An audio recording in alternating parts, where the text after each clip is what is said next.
Good morning, guys. Today we are starting the chapter 8, Fundamental of Compressible Flow. Okay, so let's start with their basic introduction part. Then after we are discuss about the basic thermodynamic relations. Then third one is the basic thermodynamic processes that can be involved for the study of compressible flow, and then the basic equation for one-dimensional compressible flow. Then next topic is the pressure wave propagation and sound velocity. Then after we are discuss about the Mach number and compressible flow regime. Then next one is the propagation of pressure wave in compressible fluid and the Mach number. Then next topic is the stagnation properties, and last one is the area velocity relationship for the compressible flow. So today uh, we are discuss about all about the basic introduction part. Then from tomorrow we are discuss its advanced part. Okay. So first one is the compressible and non compressible and incompressible fluid flow. So those uh, just a minute. So those fluid whose density of the flowing fluid is constant during the process of flow is called incompressible fluid flow. Means the density cannot be vary from time to time or from one part of the flowing process to the another. Then we are say it is the incompressible fluid flow. Then compressible fluid flow are those fluid flow where the density of the fluid does not remains constant during the process.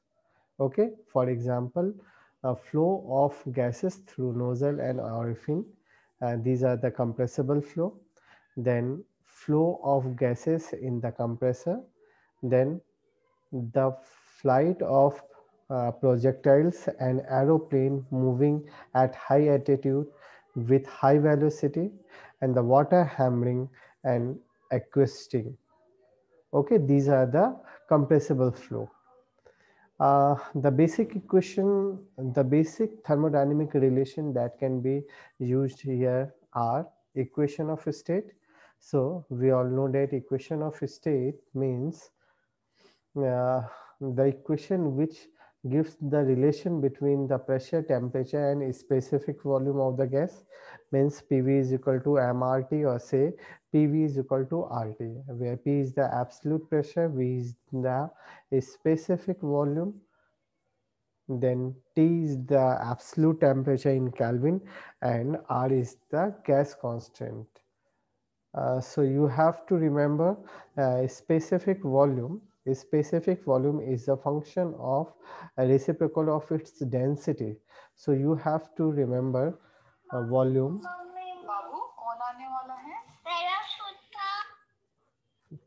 So a specific volume is the reciprocal of its density. So if we are converting this equation, P upon rho is equal to RT, because PV. So we are just replace V with the 1 by rho, and we are getting the new equation P is equal to rho into R into T. Okay. Then when we are differentiating this, we are getting dp is equal to rho into r into dt plus rho into t into dr plus r into t into d rho. By dividing this whole equation, we are getting dividing by r rho into r into t, we are getting dp upon p into r into t is equal to dp upon t plus dr upon r plus rho d rho upon rho. Or if we are replacing this rho into r into t is equal to p, we are getting dp upon p is equal to d rho upon rho plus dr upon r plus dt upon t. Okay, we are all know that this r is the universal gas constant, so the differentiating part is again 0. So when we are just replacing this is equal to 0, we are getting dp upon p is equal to d rho upon rho plus dt upon t, and this is called differential equation of perfect gas. What we have to get dp upon p minus d rho upon rho minus dt upon t is equal to 0. Okay, second is the specific heat. We all know that the amount of heat received or rejected by the substance is equal to dq is equal to m into c into dt. Generally we are study about q is equal to mcp delta t, okay, or mcv delta t. So this cp or cv, we are just replaced that m into c, either it may be a cp or cv into delta t. Okay, so we are getting c is equal to dq upon m into d t, which is called specific heat of the substance, and it is defined as the amount of heat required to raise the temperature of 1 degree of unit mass substance. Okay, you have to just remember this, you have to remember this definition part. Okay, the specific heat of the solid and liquid is depending on the temperature and does not differ much for the different processes. However, specific heat of gas also depending on the path of the process. For example, for constant pressure process, the amount of heat supplied to raise temperature by 1 degree of 1 kg of gas is called specific heat at constant pressure. Similarly, for constant volume process, the amount of heat supplied to raise temperature by 1 degree of 1 kg of gas is called specific heat at constant volume process. Okay, you have to remember this. Then in general, we are consider Cp is equal to 1.005 kilojoule per kg Kelvin, and Cv is equal to 0.717 kilojoule per kg Kelvin.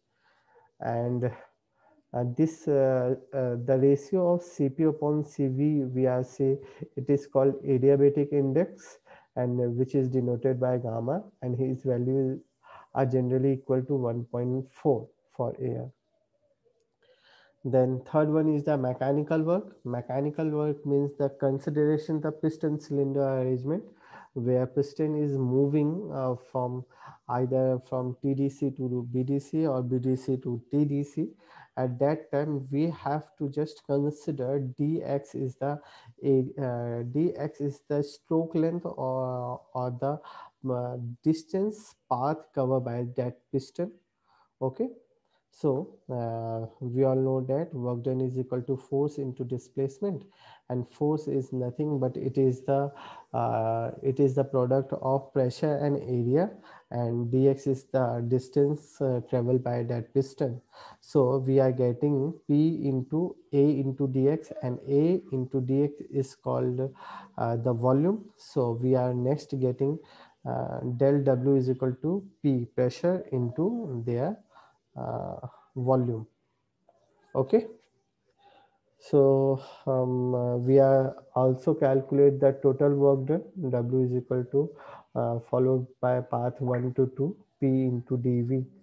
Okay, then first law of thermodynamic, we all remember that the cyclic integration of heat input is equal to cyclic integration of work output.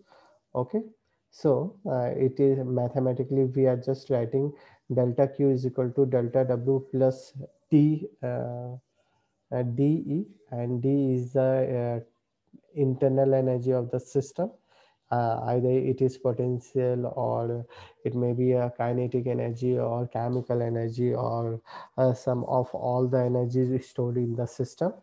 And dq is the heat supply or heat rejected by the system, and dw is the work produced or supplied by on the system or by the system. uh, the next topic is the basic thermodynamic topics. So first one is the constant pressure or isobaric process, where P is equal to constant. That means V upon T is equal to constant. Second is the constant volume or isochoric process, where volume remains constant. So P upon T is equal to constant. Then third one is the constant temperature process. T is equal to constant, then PV is equal to constant. Then fourth one is the adiabatic process, where PV raised to power gamma is equal to constant, and in polytropic process PV raised to power n is equal to constant. So these are the some basic parts where you have to just remember these words.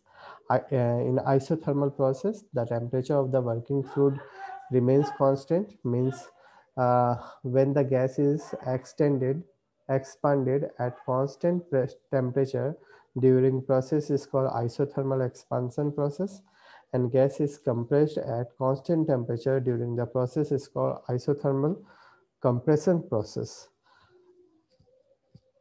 So according to Boyle's law, for perfect gas, PV is equal to constant, or say P upon rho is equal to constant, and we are getting the equation P1 upon rho 1 is equal to P2 upon rho 2 is equal to constant. Okay.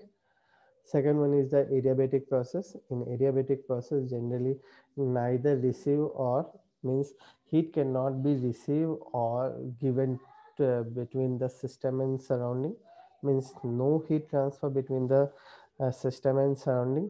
That means there is no any internal change occurs, and so the mechanical work done is equal to their internal energy, because according to the first law, q is equal to w plus u, and if q is equal to 0, then we are say work done is equal to their internal energy. So in this in the process is represented by PV raised to power gamma is equal to constant. So P upon rho raised to power gamma is equal to constant, means we are getting P1 upon rho 1 raised to power gamma is equal to P2 upon rho 2 raised to power gamma is equal to constant. Okay. And this is the basic equation for one-dimensional compressible flow, which can be discussed in next lecture. So today just we are finishing this lecture here. Thank you.